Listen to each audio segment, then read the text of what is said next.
it is important that we agree in this era where we have said as a government, Kenya Kwanza government, that we shall operate at zero tolerance to corruption. Therefore, we have no room and space for fraudsters, especially where our officers are likely to be involved or may get involved. So we need to agree with each other and them that we are not going to accept that. Also give a warning call and shot to the fraudsters that their time is over, and where they procure records, whether aided or not by our officers. One, our officer, if is found to have aided, will obviously have to face the law. And there is no two way about that. Number two, that we shall not honor that certificate as a land ministry. Once these records come to my notice and the notice of my principal secretary, we will recall. We will seek to recall and to cancel.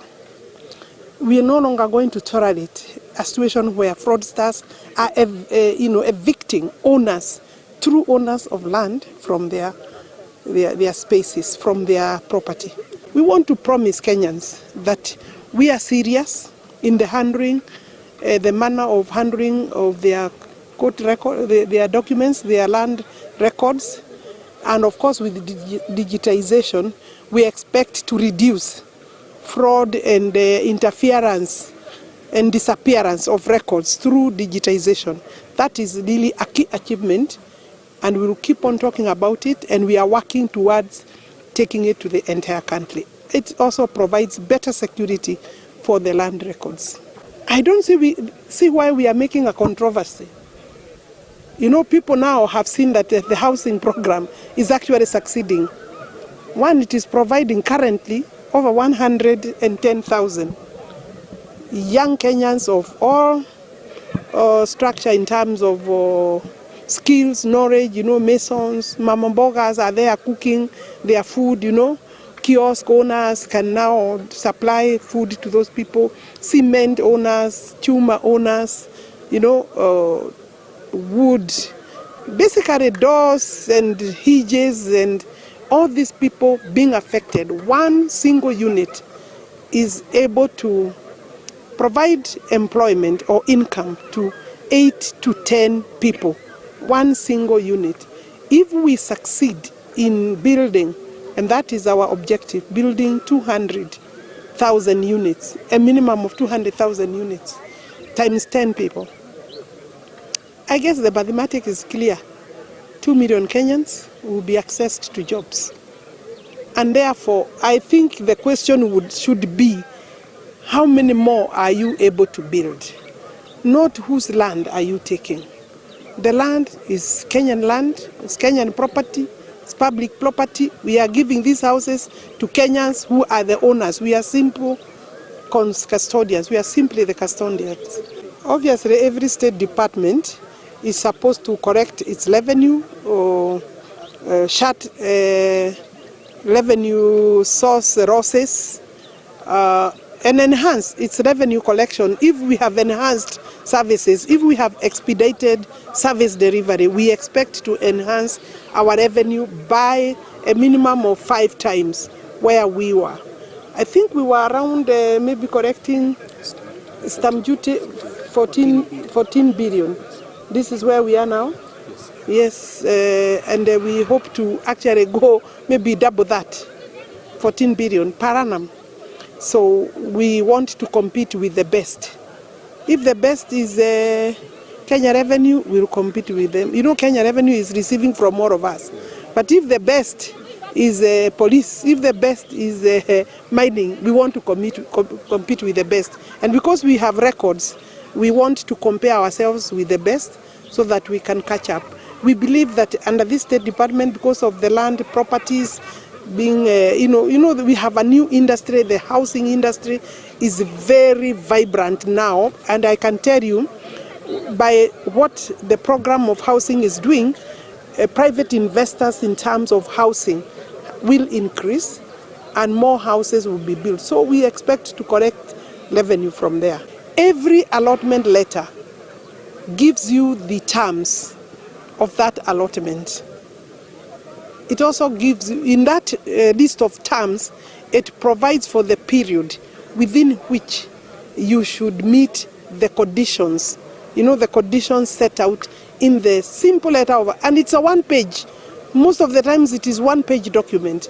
But Kenyans will read and put in the box that they have an allotment, they have a property. And you have been told, pay, do ABCD, pay this, bring your plan for whatever you are doing with the land within a certain period. In most cases, 60 days, 60 days. And you have now come back to the land office with a document which is 30 years old. The land has gone a long time ago, because once you don't meet, do what you are supposed to do, the conditions set within the 60 days, the government, the allotment body, the commission or the county authority has the right to allocate the same property to another person and proceed to process the title. So we will be making a pronouncement in respect of that, but it's just that important that once you get your allotment today, read and comply with the terms. You don't comply with the terms, you don't have any land. If you find it has gone, too bad. There was an issue in regards to stamp duty. We still have an issue in regards to stamp duty. We think more than 50% of the transactions are happening either unclear the stamp duty or stamp duty is not paid. And the issue, one of the issues was that the items that is a KRS system is not integrated with our system, and that we did not have visibility of the KRS system, because we do the processing, the assessment from our side at glance. Then we raise an invoice, then someone goes to the items to pay, then they come back with a receipt. So we had an engagement with KRA, which they allowed the Ministry of Lands and appointed us as collectors of stamp duty formally, so that we collect stamp duty on their behalf through our system, but it goes to them and a KRA account from the system. But we still think there is a lot of shortchanging of the system, either through collusion, omission, or fraud, direct fraud, and it's a discussion we'll have later. We are requesting Brazil and you as field officers kindly do not process letters of allotment that have expired, 1. 2, that have not been forwarded by the Commission. Acceptance is to the Commission. Acceptance is to the Commission. We will forward these letters to you for further processing. We are increasingly, because we do not know, we issue letters of allotment, we don't know who has accepted, who has not accepted.